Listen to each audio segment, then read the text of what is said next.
ബഹുമാന്യരായ താഴെക്കോട് ഉസ്താദ് ഷംസുദ്ദീൻ സഖാഫി അവറുകൾ, സ്റ്റേജിലും സദസ്സിലും നിറഞ്ഞു നിൽക്കുന്ന മഹാന്മാരായ പണ്ഡിതന്മാരെ, മുതഅല്ലിമീങ്ങളെ,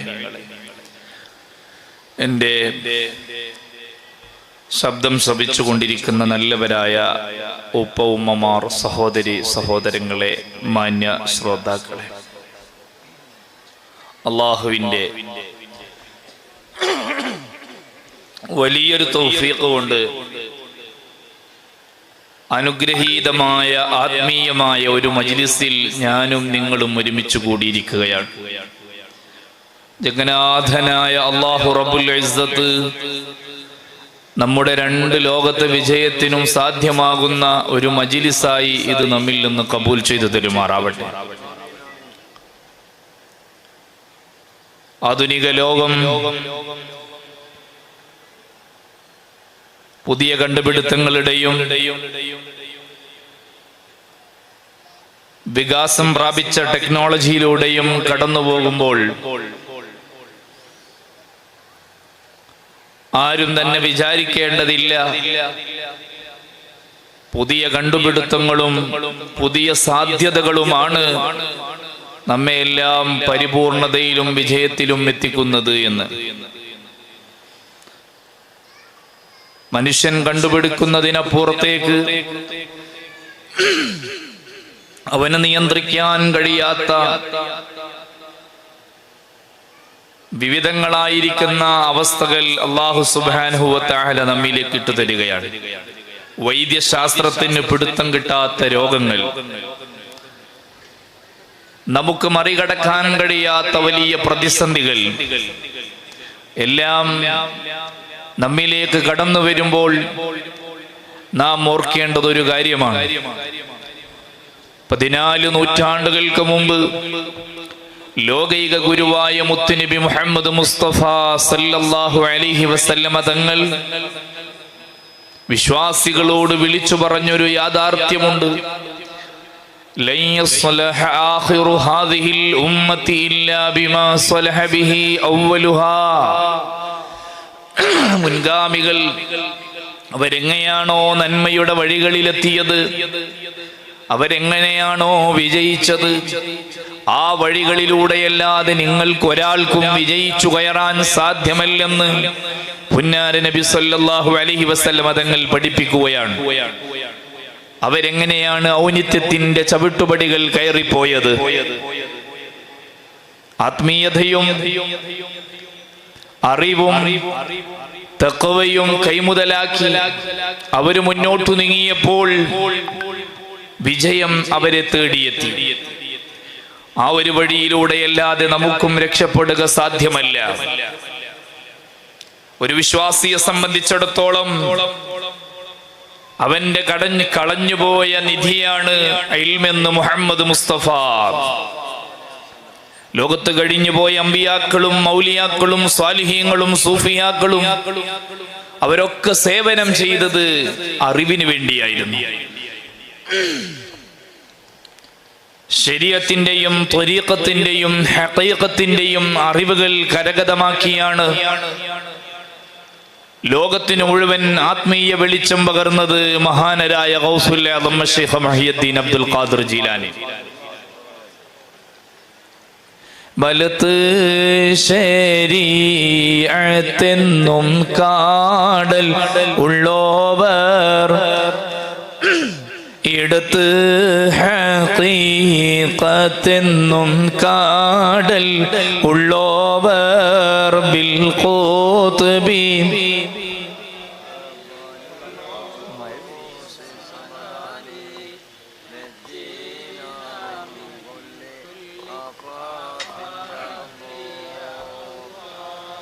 മഹാനായ ഗൗസുൽ ആദം അവർ ശരീഅത്തിന്റെയും ത്വരീഖത്തിന്റെയും ഹഖീഖത്തിന്റെയും വലിയ അറിവുകൾ കരഗതമാക്കിയിട്ട് ലോകത്തിന്റെ നെറുകയിൽ വൈജ്ഞാനിക വിപ്ലവത്തിന് നേതൃത്വം നൽകിയ മഹാനാണ്. ആ അറിവ് അവര് കരഗതമാക്കിയത് വേഷം കെട്ടി ഒരു മൂലയിൽ ഇരുന്നത് കൊണ്ടല്ല, അങ്ങലെ ബഗ്ദാദിലേക്ക് തന്റെ നാട്ടിൽ നിന്ന് കിലോമീറ്ററുകളെ യാത്ര ചെയ്തിട്ട് അറിവ് പഠിക്കാൻ വേണ്ടി പോയപ്പോഴാണ് അള്ളാഹു അറിവിന്റെ വാതായനങ്ങൾ അവർക്ക് തുറന്നു കൊടുത്തത്. മഹാനായ ഗൗസുൽ ആലമിന്റെ ജീവിതം അറിവായിരുന്നു, ആത്മീയതയായിരുന്നു. 70 വാതിൽ തുറന്നാലെനിക്കല്ലാ ആരും അറിയാത്ത ഇൽമ് അതെന്നോവർ ബിൽ ഖുത്ബി റബ്ബാനി.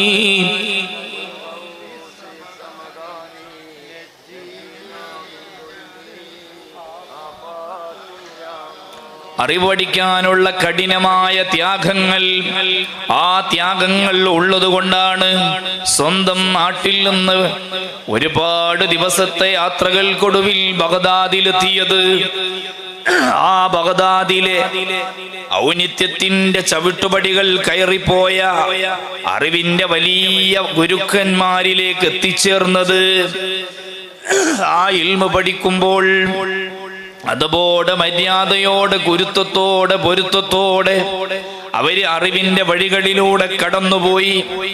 ഔലിയാക്കളിൽ നിന്നും മഹാരഥന്മാരിൽ നിന്നുമുള്ള ബറക്കത്തും അറിവും കിട്ടണമെന്ന ആഗ്രഹം കൂടെ ഇബ്നു സഖയുടെ കഥയും പണ്ഡിതന്മാര് പറയുന്നുണ്ട്.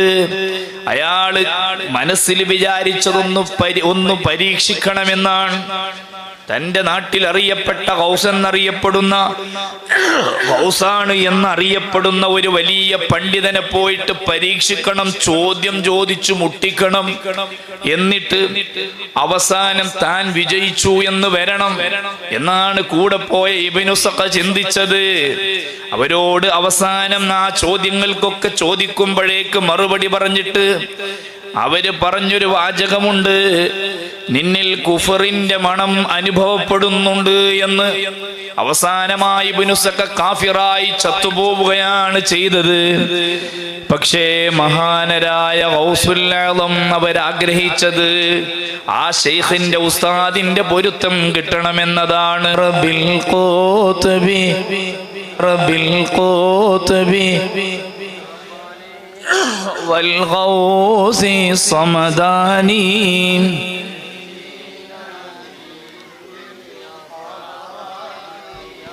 ഒരു ചൽ മുതലായി മൂവാണ്ട് കാത്തോവർ. മോനെ ഇവിടെ നിൽക്കണം എന്ന് പറഞ്ഞപ്പോൾ ഒരു മാറ്റവുമില്ല. 3 വർഷം അവിടെ താമസിക്കുകയാണ്. അടുത്ത നിർദ്ദേശം വരുമ്പോഴാണ് ആ നാട്ടിൽ നിന്ന് മാറിപ്പോകുന്നത്. അതാണ് മഹാനരായ ഗൗസുൽ ആലം തന്റെ ഗുരുവര്യന്മാരുടെ ആജ്ഞകൾ, ആ നിർദ്ദേശങ്ങൾ അനുസരിച്ച് അവരുടെ ജീവിതം ചിട്ടപ്പെടുത്തുകയാണ്. മഹാനായ ഖാസിം ഉസ്താദിനെ നാം ഇടക്ക് ഓർത്തുപോവുകയാണ്. അവിടുത്തെ 18ാമത്തെ ഉറൂസ് കൂടെയാണ് ഇവിടെ നടക്കുന്നത്. എത്ര ആദരവായിരുന്നു തന്റെ ഗുരുവര്യന്മാരോട് അവർക്ക്, എത്ര ബഹുമാനമായിരുന്നു തന്റെ പ്രിയപ്പെട്ട ഗുരുവര്യന്മാരോടവർക്ക്. മഹാനായ അവിടുത്തെ ഗുരുവര്യൻ കുട്ടി മുസ്ലിയാർ എന്നറിയപ്പെടുന്ന വലിയ മഹാന്റെ അടുത്ത് ഓതിപ്പടിക്കുമ്പോൾ എത്രയാണ് അങ്ങോട്ട് ആ ഗുരുവര്യരെ കഴുകി വൃത്തിയാക്കിയ അനുഭവം അവരുടെ അവസാന രോഗത്തിൽ പോലും ഉണ്ടായിട്ടുണ്ട്. ആ ഉസ്താദിന്റെ ഖിദ്മയാണ് മഹാനായ ഖാസിം ഉസ്താദിനെ വലിയ സ്ഥാനങ്ങളിലേക്ക് എത്തിച്ചത് എന്നവരുടെ ചരിത്രം നോക്കിയാൽ കാണാം. ഇൽമിന് വേണ്ടി സേവനം, ഇൽമ പഠിക്കുന്ന ചരിത്രത്തിലെ ഏറ്റവും പ്രസിദ്ധമായ ആദ്യത്തെ പ്രസിദ്ധമായ ദർസ് മദീന മുനവ്വറയിലെ സുഫത്തിന്റെ അഹ്ലുകാര് നമുക്കറിയാം. അബൂ ഹുറൈറ റളിയല്ലാഹു അൻഹുവിനെ പോലെ വലിയ മഹാരഥന്മാര് പഠിച്ചിരുന്ന ദർസ്. എത്ര ത്യാഗം ചെയ്തുകൊണ്ടാണ് അവരറിവ് പഠിച്ചത്. ആ അറിവ് പഠിച്ചതുപോലെ ത്യാഗത്തിന്റെ 1000 കഥകളാണ് ഗൗസുൽ ആലമിനും പറയാനുള്ളത്. ത്യാഗത്തിന്റെ ഒരുപാട് കഥകളാണ് ഗൗസുൽ ആലമിനും പറയാനുള്ളത്. ആ ഗൗസുൽ ആലമിന്റെ ജീവിതം പോലെ കഴിഞ്ഞുപോയ എത്ര മഹാരഥന്മാരുടെ ജീവിതമാണ് അറിവിലൂടെ കടന്നുപോയി വിജയത്തിലെത്തിയത് കാണാൻ കഴിയുന്നത്.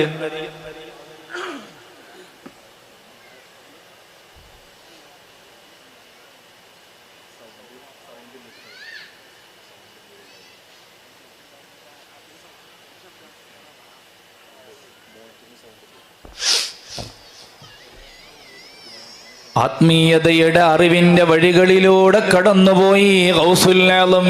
ത്യാഗങ്ങൾ ഒരുപാട് സഹിച്ചു ഗൗസുൽ ആലം. അങ്ങനെയാണ് അറിവിന്റെ ഉയർന്ന പാഠങ്ങളിലെ വഴികളിലേക്ക് അവർ കയറി വന്നതെങ്കിൽ ആ പാഠങ്ങളാണ് കഴിഞ്ഞുപോയ അമ്പിയാക്കളിലും സുഫിയാക്കളിലും മഹാന്മാരിലും നമുക്ക് കാണാൻ കഴിയുന്നത്. മഹാനരായ ഖാസിം ഉസ്താദിന്റെ ജീവിതം അങ്ങനെയായിരുന്നു. ഞാൻ അവരുടെ സ്മരണിക വായിച്ചു നോക്കിയപ്പോൾ ചെറുപ്പകാലങ്ങളിൽ അവരനുഭവിച്ച ത്യാഗങ്ങളെ അതിൽ അടയാളപ്പെടുത്തിയത് കണ്ടു.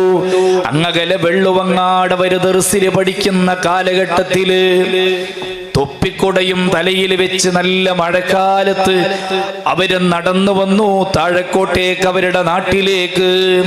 ഒരു 25 പൈസ അത് കളഞ്ഞു പോയതിന്റെ പേരിൽ എന്നാ 25 പൈസയുടെ വില എത്രയാണ്? പഴയകാല ജീവിതങ്ങൾ ഓർക്കണം, ത്യാഗങ്ങൾ ഓർക്കണം. നമ്മൾ ഒരു 25 പൈസ അത് കളഞ്ഞു പോയതിന്റെ പേരിൽ ദിവസങ്ങളോളം ദുഃഖിച്ച കഥയുണ്ട്.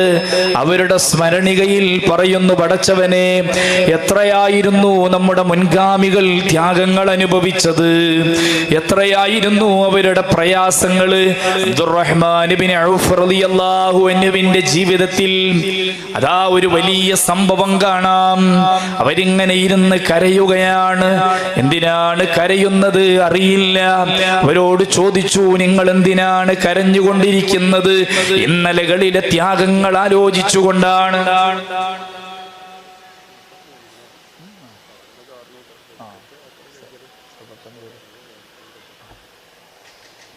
അഭിനന്ദനായ സിദ്ദീഖ് ഉസ്താദ് അൽഹംദുലില്ലാഹ് ഏതാനും നിമിഷങ്ങൾക്കകം ഈ വേദിയിൽ ഉസ്താദ് എത്തിയ ഉടനെ നമുക്ക് ദുആയിലേക്ക് കടക്കാം. ഇൻഷാ അല്ലാഹ് തബറുക്കിന്റെ ഭക്ഷണം അത് ഏതാനും നിമിഷങ്ങൾക്കകം നിങ്ങളെ കയ്യിലെത്തും. ആ ഭക്ഷണം കഴിച്ച് ആ ഭക്ഷണം ബർക്കത്തിന് നമുക്ക് ഉപയോഗിച്ച് അല്ലെങ്കിൽ അത് കൊണ്ടുപോയി ഇൻഷാ അല്ലാഹ് ഉപയോഗിക്കണം. അതുപോലെ തന്നെ ഉസ്താദിന്റെ പ്രാർത്ഥനയിൽ നമുക്ക് കൂടണം. അല്ലാഹു തൗഫീഖ് നൽകുമാറാവട്ടെ. വെള്ളുവങ്ങാട് ദർസിൽ പഠിക്കുന്ന കാലത്ത് ആ പാപം തൊപ്പിക്കുട അതിങ്ങനെ തലയിൽ വെച്ചുകൊണ്ട് ഒരുപാട് കിലോമീറ്ററുകൾ ഇങ്ങ് താഴെക്കോട്ടേക്ക് നടന്നു വന്ന ചരിത്രം നിങ്ങൾ ഓർക്കണം. എത്രയായിരുന്നു അവരുടെ ത്യാഗങ്ങൾ. അബ്ദുറഹ്മാൻ ഇബ്നു ഔഫ് റളിയല്ലാഹു അൻഹു ഇരുന്നിങ്ങനെ കരയുമ്പോ, നിങ്ങൾ എന്തിനാ കരയുന്നത്? മുൻഗാമികളുടെ ത്യാഗങ്ങൾ ആലോചിച്ച് കരയുകയാണ്. ഞാൻ മിസ്അബ് ബിൻ ഉമൈറിനെ ആലോചിച്ചു പോയി. നല്ല സമ്പന്നനായിരുന്നു. ഒടുവിൽ മരിച്ചപ്പോൾ അവരുടെ തല മറക്കാൻ പറ്റുന്ന രൂപത്തിൽ കാലും തലയും മറക്കാൻ വലിപ്പത്തിൽ ഒരു വസ്ത്രമില്ല. അവസാനം തല പൂർണ്ണമായി മറച്ച് കാലിൽ പുല്ല് വെച്ച് കെട്ടിയിട്ടാണ് മരണപ്പെട്ടു പോയത്. ഹംസ റളിയല്ലാഹു അൻഹു കൊല ചെയ്യപ്പെട്ടു. എത്ര ത്യാഗങ്ങളാണ് അവരനുഭവിച്ചത്. അവരുടെ ശരീരത്തിന്റെ ഓരോ ഭാഗങ്ങളും മുറിക്കപ്പെട്ട് ത്യാഗങ്ങളേറെ സഹിച്ചുകൊണ്ടാണ് അവർ മരണപ്പെട്ടു പോയത്.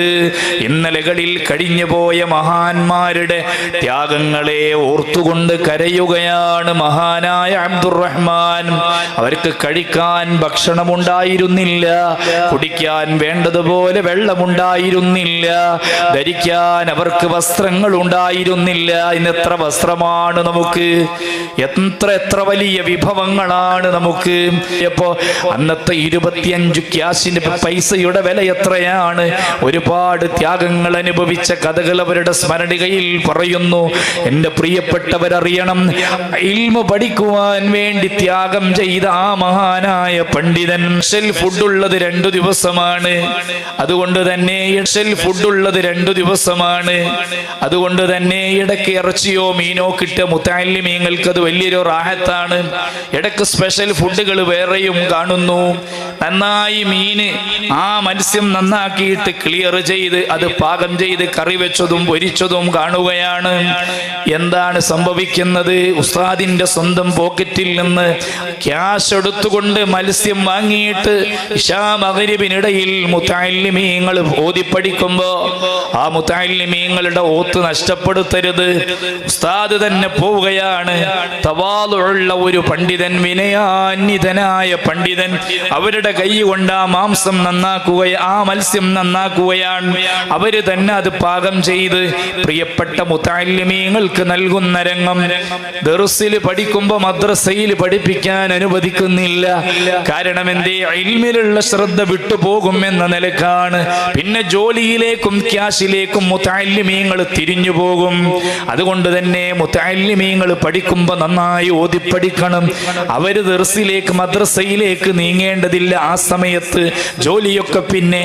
അങ്ങനെ ത്യാഗങ്ങൾ അനുഭവിക്കുന്ന വലിയ മുതഅല്ലിമീങ്ങൾക്ക് മദ്രസയിൽ പോകേണ്ടതില്ല. ശമ്പളം പോലെ ഓരോ മാസവും നിശ്ചിത തുകകൾ ഏൽപ്പിച്ചു കൊടുക്കുന്ന ഉസ്താദ്. ഇൽമിനോട് അവർക്കെന്തൊരു സ്നേഹമാണ്.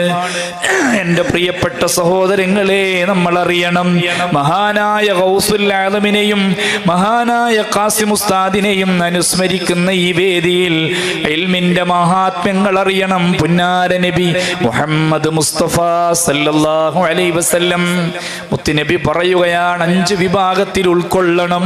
മറ്റൊരു വിഭാഗത്തിലേക്കും നിങ്ങൾ പെട്ടുപോകരുത്. ആലിമാകണം, കുഞ്ഞാലിമാ, ഒന്നിരിക്കൽ ആലിമാകണം. ഒരു പണ്ഡിതനായി ജീവിക്കാൻ സാധിക്കണം.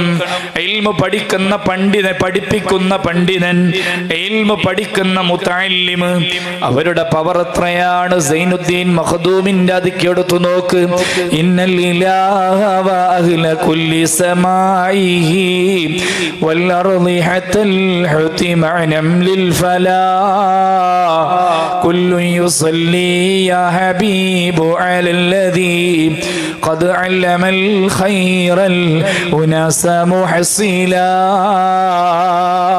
മഹാനായ സൈനുദ്ദീൻ മഖ്ദൂം തങ്ങൾ പറയുന്നത്, ആകാശഭൂമികൾക്കിടയിലുള്ള മുഴുവൻ വസ്തുക്കളും, ഭൂമിയിലുള്ള മുഴുവൻ വസ്തുക്കളും, ആകാശ ലോകത്തുള്ള മുഴുവൻ മാലാഖമാരും ഇൽമു പഠിച്ചത് മറ്റുള്ളവർക്ക് പഠിപ്പിച്ചു കൊടുക്കുന്ന പണ്ഡിതന് വേണ്ടി ഇസ്തിഗ്ഫാർ ചെയ്യുന്നുണ്ട്, പ്രാർത്ഥിക്കുന്നുണ്ട്.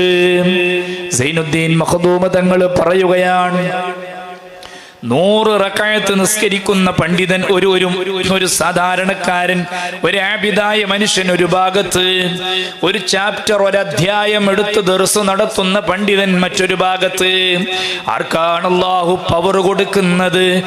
വതഅല്ലുമുൽ ബാബി മിൻ ഇൽമിൻ ലഹു ഫളലുൻ അലാ മിയതി റുകയതി നാഫിലാ. 100 റക്അത്ത് നിസ്കരിക്കുന്ന ഒരു ആബിദായ മനുഷ്യന് കൊടുക്കുന്ന പവറിനേക്കാൾ ഒരു അധ്യായം, ഒരു ചാപ്റ്റർ ദർസ് നടത്തുന്ന പണ്ഡിതന് അല്ലാഹു കൊടുക്കുന്നുണ്ടെന്ന് പരിശുദ്ധരായ റസൂൽ സല്ലല്ലാഹു അലൈഹി വസല്ലം തങ്ങൾ പഠിപ്പിച്ചതാണ്. അത് ബൈത്താക്കി സൈനുദ്ദീൻ മഖ്ദൂം തങ്ങൾ അവതരിപ്പിക്കുകയാണ്. ആലിമായി ജീവിക്കണം, മുതഅല്ലിമായി ജീവിക്കണം. മൻ സലക ത്വരീഖൻ യൽതമിസു ഫീഹി ഇൽമാ സഹലല്ലാഹു ബിഹി ത്വരീഖൻ ഇലൽ ജന്ന. ഇൽമു പഠിക്കുന്ന വഴിയിൽ പ്രവേശിച്ച മുതഅല്ലിമീങ്ങൾ അവർ സ്വർഗ്ഗത്തിലേക്കുള്ള ഷോർട്ട് വേ, കുറുക്കു വഴിയാണ് അവർ കണ്ടെത്തിയത് എന്ന് മുഹമ്മദ് മുസ്തഫ സല്ലല്ലാഹു അലൈഹി വസല്ലം തങ്ങൾ പഠിപ്പിക്കുകയാണ്. ഞാനൊരൊറ്റ സംഭവം പറഞ്ഞ് പ്രാർത്ഥനയിലേക്ക് സദസ്സ് വൈമാറുകയാണ്. മഹാനായ സയ്യിദുനാ ഈസാ നബി അലൈഹിസ്സലാം, ഈസാ നബി അലൈഹിസ്സലാത്തു വസ്സലാമിന്റെ കാലഘട്ടത്തിൽ ഒരു സംഭവം നടക്കുകയാണ്. മർറ ഈസാ അലൈഹിസ്സലാം ബിത്വരീഖ്, ഒരു വഴിയിലൂടെ ഈസാ നബി അലൈഹിസ്സലാം നടന്നു പോവുകയാണ്. ആ വഴിയിലൂടെ നടന്നുപോയ ഈസാ നബി, അവർക്ക് വളരെ അത്യാവശ്യമുള്ള ഒരു വിഷയത്തിന് വേണ്ടിയാണ് അവർ നടന്നു പോകുന്നത്. അവരിങ്ങനെ നടന്നു പോകുമ്പോൾ فرأى ملائكة العذاب يعذبون ميتا. ഖബറിൽ ഒരു മനുഷ്യൻ കിടക്കുന്നു, ഒരു ചെറുപ്പക്കാരൻ. ആ ഖബറിൽ കിടക്കുന്ന ചെറുപ്പക്കാരൻ അതാ ഭീതിതമായ സാഹചര്യമാണ്. ഖബറിൽ വേദനകൾ അനുഭവിച്ചു കൊണ്ടിരിക്കുകയാണ്. അദാബിന്റെ മലക്കുകൾ അവനെ ശിക്ഷിച്ചു കൊണ്ടിരിക്കുകയാണ്.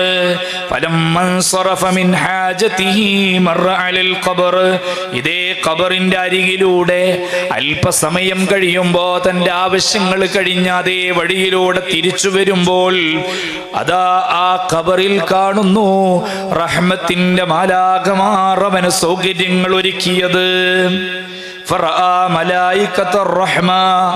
റഹ്മത്തിന്റെ മലക്കുകളെയാണ് അവിടെ കാണുന്നത്.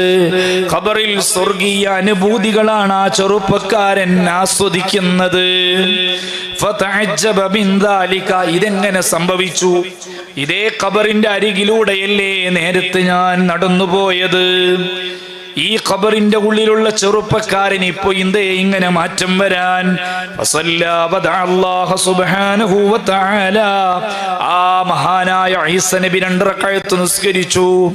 അല്ലാഹുവിനോട് പ്രാർത്ഥിച്ചു, പടച്ചവനെ ഇതെന്തൊരത്ഭുതമാണ്, ഈ ഖബറിലെ ചെറുപ്പക്കാരൻ ഇത്രയും വലിയ ശിക്ഷ അനുഭവിച്ചത് പെട്ടെന്ന് മാറ്റിമറിക്കപ്പെടാനുള്ള സാഹചര്യം എന്തേ ഉണ്ടായത്?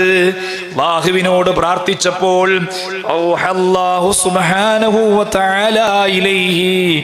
ഈസ നബിയിലേക്ക് അതാ വഹ്യ് വരുന്നു. യാ ഈസ, ഓ ഈസ നബിയേ, ഇതാരാണെന്നറിയുമോ? തെമ്മാടിയായൊരു ചെറുപ്പക്കാരൻ. കാന ഹാദൽ അബ്ദു അസിയ, ഇയാളൊരു ചെറുപ്പക്കാരൻ, ഈ ചെറുപ്പക്കാരൻ ഒരു തെമ്മാടിയാണ്. ജീവിതത്തിൽ തെറ്റുകൾ, കുറ്റങ്ങൾ, അബദ്ധങ്ങൾ, അപാകതകൾ സംഭവിച്ചു പോയ മനുഷ്യനാണ്. അതുകൊണ്ട് തന്നെ ശിക്ഷകൾ ലഘൂകരിക്കപ്പെട്ടില്ല, ഇത്രയും കാലം വക്കരിക്കുകയാണ്. അങ്ങനെ അല്ലാഹു പറയുന്നു, ഈസ നബിയേ, ഭൂമിയുടെ മുകളിൽ വെച്ചുകൊണ്ട് ആ കുഞ്ഞുമോൻ ഇങ്ങനെ ബിസ്മില്ലാഹിർ റഹ്മാനിർ റഹീം എന്നിങ്ങനെ ചൊല്ലിക്കൊണ്ടിരിക്കുമ്പോ ആ കുഞ്ഞുമോന്റെ പിതാവിനെ ഖബറിലിട്ട് ശിക്ഷിക്കാൻ എനിക്ക് കഴിയുന്നില്ല. ബിസ്മില്ലാഹിർ റഹ്മാനിർ റഹീം എന്ന വചനം, അനുഗ്രഹീതമായ ആ വചനം ഇങ്ങനെ ചൊല്ലിക്കൊണ്ടിരിക്കുമ്പോൾ ആ കുഞ്ഞുമോന്റെ ഉപ്പ ഖബറിലല്ലേ കിടക്കുന്നത്. അവന്റെ ബിസ്മിയുടെ ബറക്കത്ത് കൊണ്ട് ഖബറിൽ കിടക്കുന്ന ആ കുഞ്ഞുമോന്റെ പിതാവിന്റെ ശിക്ഷ ഞാൻ ഒഴിവാക്കി കൊടുത്തതാണ്. ഖബറുകളുടെ ബിസ്മില്ലാഹിയുടെ, അവരുടെ തബാറക്കയുടെ, അവരുടെ യാസീനിന്റെ അവരോതുന്ന വചനങ്ങളുടെ മഹത്വങ്ങൾ എത്ര പവിത്രമാണ്. ഇവിടെ അതാ അനുഗ്രഹീതരായ മുതഅല്ലിമീങ്ങൾ ഇരിക്കുന്നു, അവരെ പഠിപ്പിക്കുന്ന പണ്ഡിതന്മാരിയ്ക്കുന്നു. പണ്ഡിതന്മാരും അവർ ലോകത്ത് ചെയ്യുന്ന സേവനങ്ങൾ വളരെ വലുതാണ്. പഠിക്കുന്ന വിദ്യാർത്ഥികൾ, അവർ പഠിക്കുന്ന ഇൽമ് അത് വളരെ വലുതാണ്. ഹബീബ് മുഹമ്മദ് മുസ്തഫ സല്ലല്ലാഹു അലൈഹി വസല്ലം പറയുന്നുണ്ട്, അവസാന കാലഘട്ടം വരുമ്പോൾ ലോകത്ത് അറിവ് ഉയർത്തപ്പെടുന്ന ഒരു സാഹചര്യം വരും. അറിവ് ഉയർത്തപ്പെടുന്ന ഒരു സാഹചര്യം വരും. എല്ലാവരും ഫത്വ കൊടുക്കുന്നവരാകും, അവർ ജാഹിലുകളാകും. ആ ജാഹിലുകളുടെ ഫത്വ കൊണ്ട് അവർ സ്വയം പിഴക്കും, മറ്റുള്ളവരെ പിഴപ്പിക്കും. അങ്ങനത്തെ ഒരു കാലഘട്ടം വരാനുണ്ട്. അവസാനം പണ്ഡിതന്മാരിൽ നിന്ന് അകന്നു ജീവിക്കരുത്. മൗത്തുൽ ആലിമി മൗത്തുൽ ആലം, ഒരാലിമിന്റെ മരണം ലോകത്തിന്റെ മരണമാണെന്ന് മുഹമ്മദ് മുസ്തഫ സല്ലല്ലാഹു അലൈഹി വസല്ലം.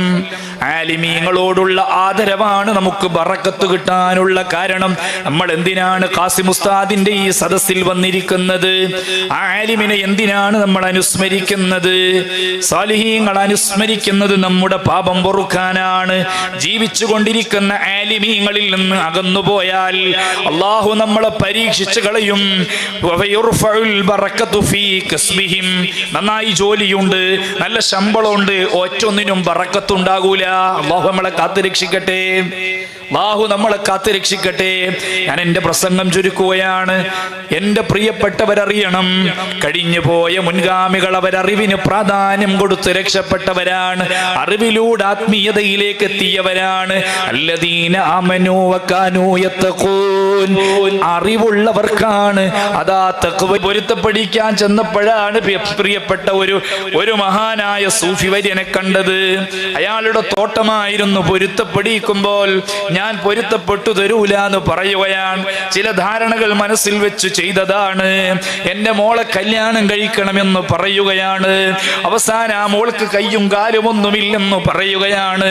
കയ്യുമുണ്ട്, കാലുമുണ്ട്, എല്ലാ അവയവങ്ങളുമുള്ളൊരു പെണ്ണിനെയാണ് മണിയറയിൽ വെച്ചുകൊണ്ട് അബൂ സ്വാലിഹ് തങ്ങൾ കണ്ടത്. ഇതെന്റെ ഭാര്യയല്ലല്ലോ, അത് തന്നെയാണ് നിന്റെ ഭാര്യ. കാലില്ല കയ്യില്ലെന്നൊക്കെ പറഞ്ഞത് മോനെ ഹറാമിലേക്ക് നടക്കാറില്ല, ഹറാമിലേക്ക് നടക്കുന്ന കാലില്ല, ഹറാമി കാണുന്ന കണ്ണില്ല, ഹറാമ് പിടിക്കുന്ന കൈയില്ല എന്നാണ്. അങ്ങനെ ആ വിവാഹം മംഗളമായി നടന്നപ്പോൾ അതിലുണ്ടായ കുഞ്ഞാണ് ഗൗസുൽ ആലം ശൈഖ് മുഹയ്യിദ്ദീൻ അബ്ദുൽ ഖാദിർ ജീലാനി.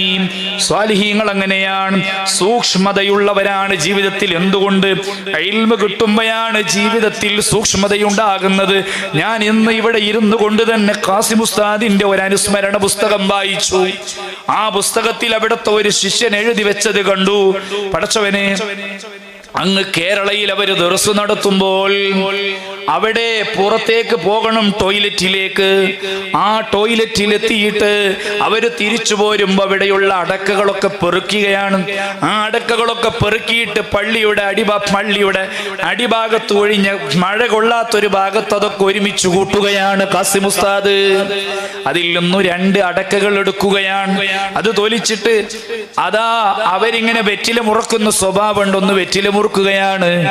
സുബ്ഹാനല്ലാഹ്, ഈ കുട്ടി പറയുന്നുണ്ട്, ആ സമയത്തും മറ്റൊരു സമയത്തും ഞാൻ ഉസ്താദിനെ ശ്രദ്ധിച്ചു. ഉസ്താദിൽ നിന്ന് കണ്ട അത്ഭുതം എന്താണ്? ഈ 2 അടക്ക എടുത്തതിന് കമ്മിറ്റി അനുവദിക്കപ്പെട്ടതാണ്, അവർക്കത് പ്രശ്നമില്ലാത്തതാണ്, 2 അടക്കകളാണ്. പക്ഷേ അതിന് ക്യാഷ് കൊണ്ടുപോയിട്ട് അവിടുത്തെ പള്ളിയുടെ ബോക്സിൽ നിക്ഷേപിക്കുകയാണ്. പള്ളിയിലെ നേർച്ചപ്പെട്ടിയിൽ പള്ളിയിൽ സ്ഥാപിച്ച ബോക്സിൽ അതാ ക്യാഷ് കൊണ്ടുപോയി ഇടുന്നു. മോനെ, ഡ്രസ്സ് അലക്കണം, ഡ്രസ്സൊന്ന് തേക്കണമെന്ന് പറഞ്ഞ് ശിഷ്യൻ ആ ഡ്രസ്സ് തേച്ച് കഴിഞ്ഞപ്പോ അപ്പോഴും അതാ ആ പെട്ടിയിൽ കൊണ്ടുപോയി ക്യാഷ് ഇടുന്നു. ഉസ്താദേ, നിങ്ങൾ എന്തിനാ ഇങ്ങനെ ചെയ്യുന്നത്? ഇതൊക്കെ നിങ്ങൾക്ക് അനുവദിക്കപ്പെട്ടതല്ലേ? പള്ളിയിലെ കരണ്ട് എടുത്ത് ഉസ്താദിന് ഡ്രസ്സ് തേച്ചുകൂടെ? പള്ളിയിൽ ഒരു അടക്കെടുത്തിട്ട് എന്തേ ഉസ്താദിന് വെറ്റില മുറുക്കിക്കൂടെ? അത് ചോദിക്കുമ്പോ പറയുന്നത്, മോനെ, ആലിമീങ്ങളാണ്, അവര് പറയേണ്ട മറുപടിയാണ്. സൂക്ഷ്മത വേണം. ഇത് പൊരുത്തപ്പെട്ടു കിട്ടാൻ, ഇത് അനുവദനീയമായി കിട്ടാൻ, ഒരു പ്രയാസവും ഇല്ലാതെ രക്ഷപ്പെടാൻ അതിനു വേണ്ടി ചെയ്യുന്നതാണ് മഹാനായ നെല്ലിക്കുത്ത് ഉസ്താദ്. അല്ലാഹു അവരെ ദറജ വർദ്ധിപ്പിച്ചു കൊടുക്കട്ടെ. ആ നെല്ലിക്കുത്ത് ഉസ്താദിന്റെ ജീവിതത്തിലും കാണാം, അവരൊരുപാട് രാത്രിയിൽ ഉറക്കമൊഴിച്ച് കിതാബ് എഴുതുന്നവരാണ്. 25,000 രൂപ കരണ്ട് ബില്ല് അവർ ജോലി ചെയ്ത സ്ഥാപനത്തിൽ ഏൽപ്പിക്കുന്നു. എന്തിന്? പടച്ചവനെ, ഇൽമല്ലേ അവര് പഠിച്ചത്, ഇൽമല്ലേ അവർ നമുക്ക് പഠിപ്പിച്ചു തന്നത്. പിന്നെ എന്തിനാണ് ക്യാഷ് പ്രത്യേകം കൊടുക്കുന്നത് സ്ഥാപനത്തിൽ? ഞാൻ ഒരുപാട് സമയം ലൈറ്റ് കത്തിച്ചിട്ടുണ്ട്, അതിനൊരുപാട് കരണ്ട് ചെലവായിട്ടുണ്ട്. അവരുടെ സൂക്ഷ്മതയാണ്. എന്റെ 25,000 കരണ്ട് ബില്ലിലേക്കെന്ന് പറഞ്ഞിട്ട് മരിക്കും മുമ്പ് കരണ്ട് ബില്ലടച്ച പണ്ഡിതനാണ് മഹാനായ നെല്ലിക്കുത്ത് ഉസ്താദ്. 2 അടക്കെടുത്തിട്ട് മുറുക്കാൻ ഉപയോഗിച്ചതിന്റെ പേരിൽ പെട്ടിയിൽ കൊണ്ടുപോയി ക്യാഷ് ഇടുന്ന സൂക്ഷ്മതയാണ് മഹാനായ ഖാസിം ഉസ്താദ്. തന്റെ ഡ്രസ്സ് അത് അയൺ ബോക്സ് എടുത്തുകൊണ്ട് സ്ത്രീ ഇട്ടപ്പോ ആ സ്ത്രീ ഇട്ട് കഴിഞ്ഞപ്പോഴേക്ക് അതിനു വേണ്ടി പള്ളിയുടെ കരണ്ടല്ലേ ഉപയോഗിച്ചത്. അല്ലദീന ആമനൂ വകാനൂ യത്തഖൂൻ, തഖ്വയുള്ളവരാണ്, സൂക്ഷ്മതയുള്ളവരാണ് അല്ലാഹുവിന്റെ ഔലിയാക്കൾ. അതിനു വേണ്ടി ബോക്സിൽ പള്ളിയിൽ ക്യാഷ് കൊടുക്കുകയാണ്. അല്ലാഹു ആ മഹാന്മാരുടെ ബറക്കത്ത് കൊണ്ട് നമ്മളെ ഒക്കെ രക്ഷപ്പെടുത്തി തരുമാറാവട്ടെ. ഒരു ശിഷ്യന്റെ ഒരു ചെറിയ ലേഖനം ഞാൻ വായിച്ചു. രാത്രിയിൽ 2ാം ദർസ് ഇശാക്ക് ശേഷം ഭക്ഷണവും കഴിഞ്ഞിട്ട് രാത്രിയിൽ ഇങ്ങനെ ചോറ് ഭക്ഷണം കഴിച്ചതിന് ശേഷം അവരുള്ള ഒരു ഓത്തുണ്ട്, 2ാം ദർസ് എന്ന് പറയും. മുതഅല്ലിമീങ്ങൾ ആ 2ാം ദർസിൽ ഇങ്ങനെ ഓതി ഒരു 11 മണി 12 മണിയൊക്കെ ആകുമ്പോൾ ഓരോരുത്തർ ഉറങ്ങാൻ തുടങ്ങും. എല്ലാരും ഓതിക്കഴിഞ്ഞു. ഒരു പണ്ഡിതൻ, ഒരു മുതഅല്ലിം അവിടുത്തെ ശിഷ്യൻ ഇങ്ങനെ ഓതിപ്പടിക്കുമ്പോ അവര് പറയാണ്, പല സമയങ്ങളിലും ഞാനിങ്ങനെ ഈ ഉറക്കത്തിന്റെ ഉണർവിന്റെ അടിയിൽ ഇങ്ങനെ പഠിച്ചുകൊണ്ടിരിക്കും. കുറെ ഓതും, കുറെ ഉറങ്ങും, പിന്നെയും പഠിക്കും. അങ്ങനെ പഠിക്കാൻ അതിൻ്റെ അടികളായിരിക്കും. ചിലപ്പോൾ എന്തെങ്കിലും തിന്നാനുള്ള സാധനമായിരിക്കും, അത് എൻ്റെ ഉസ്താദിന്റെ കയ്യായിരിക്കും. രാത്രിയിൽ ഉറക്കമൊഴിച്ച് പഠിക്കുന്ന 2ാം ദർസിൽ ഓതി പഠിക്കുന്ന എനിക്കെന്റെ ഉസ്താദിന്റെ അംഗീകാരമായിരുന്നു അത് എന്ന് ഇൽമ പഠിക്കുന്ന മുതഅല്ലിമീങ്ങൾക്ക് വേണ്ടി സ്വന്തം പോക്കറ്റിൽ നിന്ന് ക്യാഷ് ചെലവാക്കിയിട്ട് മാംസവും അതുപോലെ മത്സ്യവും ബേക്കറികളും വാങ്ങിക്കൊടുത്തിരുന്നൊരു പണ്ഡിതൻ. അവരുടെ സ്നേഹമാണ് മുതഅല്ലിമീങ്ങളോട്, ഇൽമിനോടുള്ള സ്നേഹമാണ്. അല്ലാഹു അവരുടെയൊക്കെ ദറജ വർദ്ധിപ്പിച്ചു കൊടുക്കട്ടെ. ആ അറിവ് കൊണ്ട് ആത്മീയത കൊണ്ട്, അതുകൊണ്ടാണ് അവർ ഔന്നിത്യത്തിന്റെ ചവിട്ടുപടികൾ കയറിപ്പോയത്.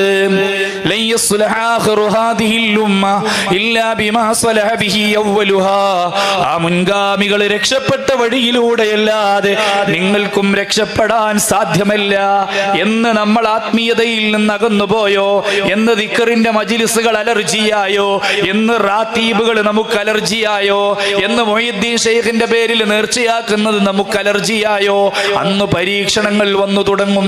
അള്ളാഹു നമ്മളെ കാത്തുരക്ഷിക്കട്ടെ. ആത്മീയതയിൽ നിന്ന് അകന്നു പോകരുത്. ആത്മീയത കൊണ്ടാണ് മുൻഗാമികൾ രക്ഷപ്പെട്ടത്. നിങ്ങൾക്കും രക്ഷപ്പെടാനുള്ള വഴി അതാണ്.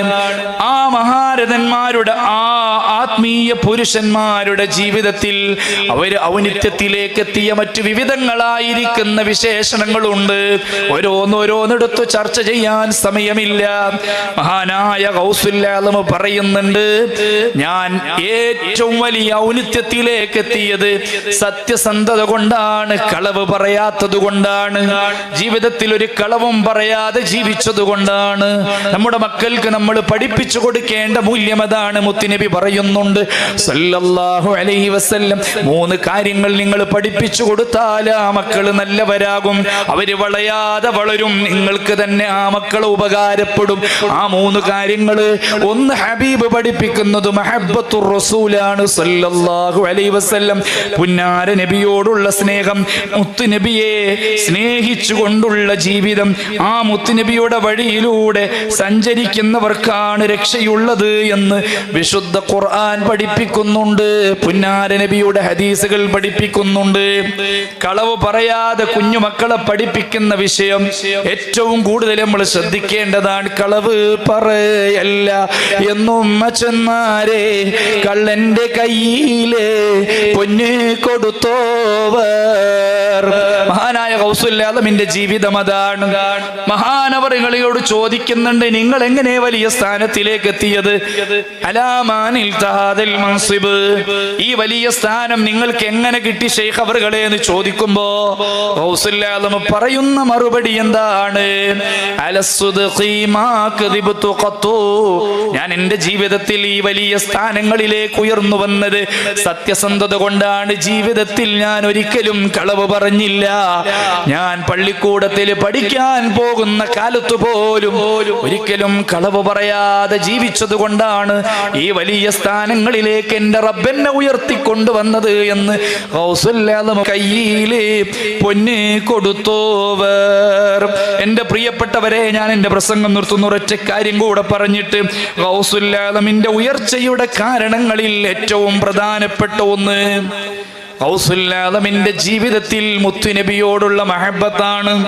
ജീവിതത്തിലാത്തത് ഉസ്താദുമാര് അവര് ശിഷ്യന്മാരോട് ചോദിക്കുന്നൊരു ചോദ്യമാണ്. വിനീതനായ ഞാൻ, അഭിവന്യരായ ശൈഖുനാ മുഹയ്യിസുന്ന പൊന്മുള ഉസ്താദ് ഉണ്ട്.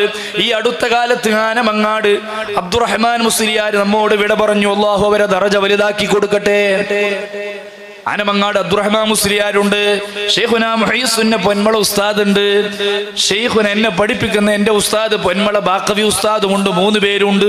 3 പേരുള്ള ഒരു സദസ്സിൽ പ്രസംഗിക്കാൻ വേണ്ടി പെട്ടെന്ന് എൻ്റെ അവിടുത്തെ 2ാം മുദരിസായ ഉസ്താദിനെ വിളിച്ചതാണ്. ഉസ്താദ് നമ്മളെ ദർസിൽ എല്ലാവരും മുത്തഅല്ലിമാണ്, നല്ല വഅദ് പറയുന്നു പറഞ്ഞു. പെട്ടെന്ന് എന്നെയാണ് വിളിച്ചു കളഞ്ഞു.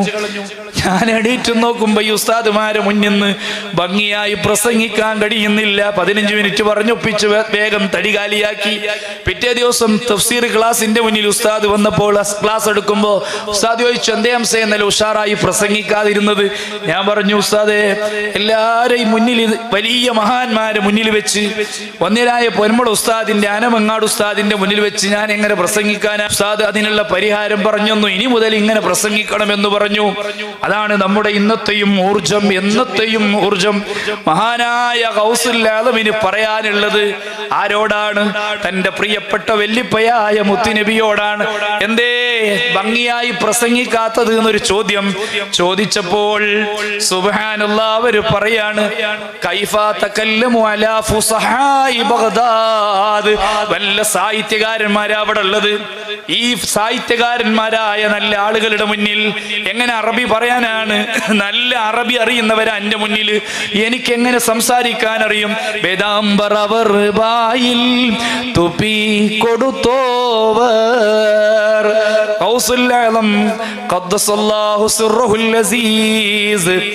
അവരുടെ ഉയർച്ചയ്ക്ക് കാരണം പുന്നാര നബിയുടെ ബറക്കത്ത് കിട്ടിയതാണ്. ആ ബറക്കത്തിന്റെ ഉമനീരാണ് അവര് വലിയ സ്ഥാനങ്ങളിലെത്താൻ കാരണം. പിന്നെ പ്രൗഢമായ പ്രഭാഷണം, സാഹിത്യപൂർണമായ പ്രഭാഷണം മുത്തുനബിയുടെ ബറക്കത്ത് കിട്ടിയ ശേഷം അല്ലാഹു ആ ഹബീബിന്റെ ബറക്കത്തും പുണ്യവും നമുക്കും നൽകുമാറാവട്ടെ. എന്റെ പ്രിയപ്പെട്ടവരെ, ഹബീബ് മുഹമ്മദ് മുസ്തഫ സല്ലല്ലാഹു നബിയുടെ കാല് തട്ടിയ മണ്ണല്ലേ മുത്തുനബി സല്ലല്ലാഹു അലൈഹി വസല്ലമ തങ്ങളുടെ കണ്ണുനീര് അവിടേക്ക് വീണിട്ടില്ലേ? സ്വഹാബികളുടെ കണ്ണുനീര് വീണ മണ്ണല്ലേ? അതുകൊണ്ട് മദീനയിൽ ചെളിയോ ചേറോ ഉള്ള സ്ഥലങ്ങൾ കണ്ടാൽ, വൃത്തികേടുകൾ കണ്ടാൽ ആ സ്ഥലത്തെ പോലും മോശമാക്കി കളയരുതെന്ന് മഹാനവറുകൾ പഠിപ്പിച്ചു പോയി. ആ മണ്ണിനോടുള്ള സ്നേഹമാണ്. ലാ ത്വീബ യഅദീലു തുർബൻ ലമ്മാ അഅളമാഹു തുബാലി മുൻതശീഖിൻ മിൻഹു വമുൽതസീമി മൗലായ സല്ലി വസല്ലം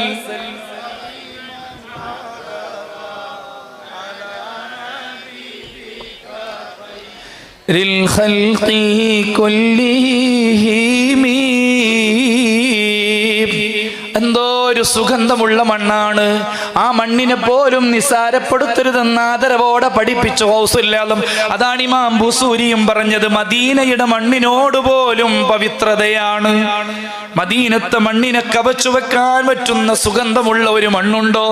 അതാണ് ഫാത്തിമ ബീവി മുത്തുനബി വഫാത്തായപ്പോൾ എല്ലാവരും ഹബീബിനെ മറവ് ചെയ്ത് തിരിച്ചു വരുമ്പോ അനസ് തങ്ങളോട് ചോദിക്കുന്നുണ്ട്, അനസേ, എങ്ങനെ ആ മുത്തുനബിയുടെ മുകളിലേക്ക്, മുത്തുനബിയെ മണ്ണിൽ വെച്ചിട്ട് ആ ഹബീബിന്റെ ശരീരത്തിന്റെ മുകളിലേക്ക് നിങ്ങൾക്ക് എങ്ങനെ മണ്ണ് വാരിയിടാൻ കഴിഞ്ഞു അനസേ?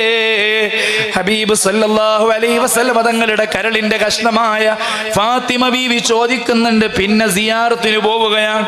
മുത്തുനബിന്റെ ഖബർ ആദ്യം സിയാറത്ത് ചെയ്തതാരാണ്? ബീവി ഫാത്തിമ റളിയല്ലാഹു അൻഹയാണ്. എന്നിട്ടാ ചുവപ്പ് തുടിക്കുന്ന മണ്ണ് അതെടുത്തുകൊണ്ട് ചുംബിച്ചിട്ട് ഫാത്തിമ ബീവി പറയുന്നുണ്ട്, എന്തോ ഒരു സുഗന്ധമാണ്, ഇതെന്തോ ഒരു സുഗന്ധമാണ്, മദീനത്തെ മണ്ണിന്റെ സുഗന്ധം. ആ മണ്ണിന്റെ പവിത്രതയാണ് ഗൗസുല്ലാദമും വരച്ചു കാണിക്കുന്നത്. ആ മദീനയോടുള്ള മഹബത്താണ് ഖാസിം ഉസ്താദിന്റെ ജീവിതത്തിലും കാണുന്നത്. മദീനയുടെ അദബുകൾ പാലിക്കുമ്പോൾ അവര് പഠിപ്പിച്ച പാഠഭാഗങ്ങൾ അവിടുത്തെ ശിഷ്യഗണങ്ങൾ എഴുതി വെക്കുന്നുണ്ട്. മുത്തുനബിയോടുള്ള ആദരവ്, ഹബീബിനോടുള്ള സ്നേഹം, ഹബീബിന്റെ പരിശുദ്ധമായ മദീനയിലണയാൻ അവര് കൊതിച്ചതും അവരാഗ്രഹിച്ചതും അല്ലാഹു അവിടെ എത്തിച്ചതും. എന്റെ പ്രിയപ്പെട്ട സഹോദരങ്ങളെ, ഞാൻ പറഞ്ഞത് ഒരൊറ്റ വിഷയം മാത്രമാണ്. ജീവിതത്തിൽ ആരൊക്കെ ഉയർന്നിട്ടുണ്ടോ? അറിവുണ്ട്, ആത്മീയതയുണ്ട്, അങ്ങനെയാണ്. അറിവിലൂടെയും ആത്മീയതയിലൂടെയും ആ മഹാന്മാര് രക്ഷപ്പെട്ട വഴിയിലൂടെയുമല്ലാതെ നിങ്ങൾക്കും രക്ഷപ്പെടുക സാധ്യമല്ലെന്ന് നബി മുഹമ്മദുർ റസൂലുള്ളാഹി സ്വല്ലല്ലാഹു അലൈഹി വസല്ലം തങ്ങൾ പഠിപ്പിക്കുന്നുണ്ട്. ഇന്ന ഔലിയാഉ ഇല്ലൽ മുത്തഖൂൻ. അല്ലാഹുവിന്റെ ഔലിയാക്കൾ അങ്ങനെ തഖ്വയോടെ ജീവിച്ചവരാണ്, ആ തഖ്വയിലൂടെ ഉയർന്നവരാണ്. ഔലിയാഉല്ലാഹി തആല ലാ യമൂതൂന ബൽ യന്തഖിലൂന മിൻ ദാരിൻ ഇലാ ദാർ. അവർക്ക് മരണമില്ല, അവർ ഈ ഭൗതിക ലോകത്ത് നിന്ന് മറ്റൊരു ലോകത്തേക്ക് അവര് നീങ്ങുകയാണ്. അൽഹംദുലില്ലാഹ്, അഭിവന്യരായ സിദ്ദീഖ് ഉസ്താദി മഹത്തായ വേദിയിലേക്ക് കടന്നു വന്നു. നേരത്തെ ഞാൻ പറഞ്ഞിരുന്നു, ഉസ്താദ് എത്തിയ ഉടനെ എൻ്റെ പ്രസംഗം നിർത്തും. അൽഹംദുലില്ലാഹ്, അല്ലാഹു നമുക്ക് നല്ല കാലാവസ്ഥയാണ് അൽഹംദുലില്ലാഹ് നൽകിയത്.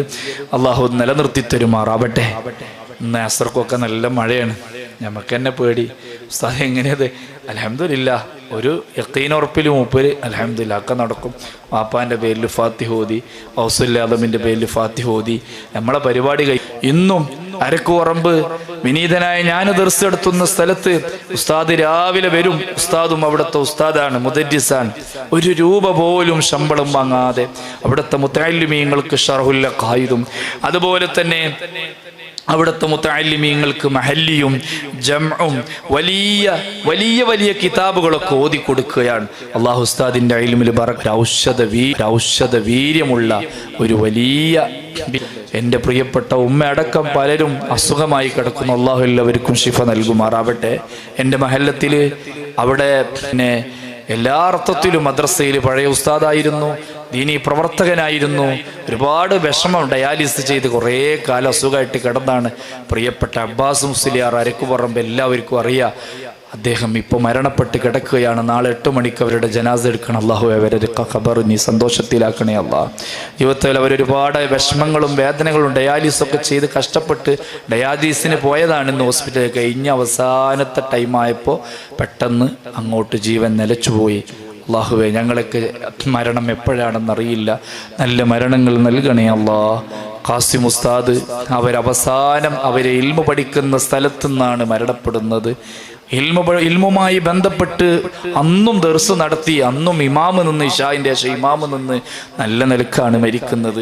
മരിക്കുന്നതിൻ്റെ ഒരാഴ്ച മുമ്പ് അഭിവന്ദരായ ഉസ്താദ്, അവരുടെ പ്രിയപ്പെട്ട മകൻ നമ്മുടെ ഉസ്താദ് ശംസു ഉസ്താദ്, അവരെ ഏൽപ്പിച്ച് അവിടുത്തെ ചികിത്സയും അവിടുത്തെ കാര്യങ്ങളും ഒക്കെ ഏൽപ്പിച്ച് നേരത്തെ മരണം മുന്നിൽ കണ്ടതുപോലെ ഒളുവെടുത്ത് വരാൻ പറഞ്ഞ്, വെള്ളവസ്ത്രം എടുത്ത് വരാൻ വേണ്ടി പറഞ്ഞ്, ഖിബലക്ക് തിരിഞ്ഞിരിക്കാൻ വേണ്ടി പറഞ്ഞ് എല്ലാം അവിടത്തെ ഏൽപ്പിച്ചത് കൊണ്ടാണ് ഈ സംഗതികളിലൊക്കെ നമ്മൾ കൂടുന്നത്. ഒരു ഇജാസത്ത് കൂടിയാണ്, ഒരു ബറക്കത്ത് കൂടിയാണ്. അൽഹംദുലില്ലാ. ഇന്നും പലപ്പോഴും ഉസ്താദ് പറയാറുണ്ട്, ഒന്നും എൻ്റെ കയ്യിലില്ല, എല്ലാം എൻ്റെ വാപ്പയിൽ നിന്ന് കിട്ടിയതാണ്, ഞാൻ ചെയ്യുന്നതൊക്കെ എൻ്റെ ഉപ്പയുടേതാണ് എന്ന് എപ്പോഴും. ആ ഉപ്പയെ പറയാത്ത ഒരു ദിവസം പോലും സംസാരത്തിൻ്റെ ഇടയിൽ ഞാൻ കേട്ടിട്ടില്ല. എല്ലാവരോടും പറയുന്നത് ഉപ്പമാരോട് സ്നേഹം വേണം, ഉമ്മമാരോട് സ്നേഹം വേണം, അവരുടെ വഴിയിൽ സഞ്ചരിക്കണം. അതില്ലെങ്കിൽ വീട്ടിൽ രോഗങ്ങളുണ്ടാകും, വീട്ടിൽ പരീക്ഷണങ്ങളുണ്ടാകും. ഉമ്മയും വാപ്പയും ഒക്കെ വീട്ടിൻ്റെ ഉള്ളിൽ പിന്നെ മാലയോതി മൗലിദോതി ഖുർആനോതി കടന്നുപോയ വീടുകൾ, ആ വീടുകളൊക്കെ നമ്മളൊക്കെ വീടുകൾ, നമ്മളെ വാപ്പാരും വല്യമാരൊക്കെ അങ്ങനെ കടന്നുപോയതാ.